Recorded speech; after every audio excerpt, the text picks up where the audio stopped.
గౌరవ ముఖ్యమంత్రి గారి మీద టీఆర్సీ జీతాలు పెంచిన సందర్భంగా మన అంగన్వాడీ యూనియన్ వాళ్ళందరూ కలిసి మన గౌరవ ముఖ్యమంత్రి గారికి పాలాభిషేకం చేయడం జరిగింది.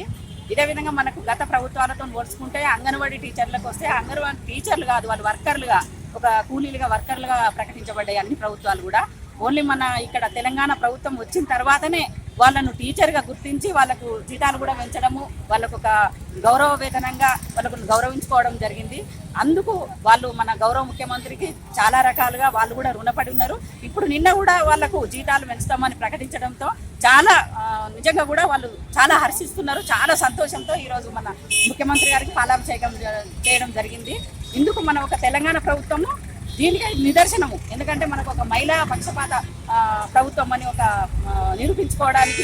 ఎందుకంటే ప్రభుత్వం వచ్చిన తర్వాత కూడా కళ్యాణ లక్ష్మి కానీ, షాదీ ముబారక్ కానీ, ఒంటరి మహిళ కానీ ప్రతి ఒక్కరికి మహిళల పట్ల మన సానుభూతి, మహిళల పట్ల గౌరవం ప్రతి విషయంలో మన గౌరవ ముఖ్యమంత్రి గారు ప్రకటిస్తూనే ఉన్నారు. వాళ్ళ సానుభూతి ప్రకటించుకుంటున్నాడు. కాబట్టి ప్రతి ఒక్క తెలంగాణ మహిళల తరఫున కూడా కేసీఆర్ గారికి, గౌరవ ముఖ్యమంత్రి గారికి నేను ధన్యవాదాలు తెలుపుకుంటున్నా. జై తెలంగాణ, జై కేసీఆర్.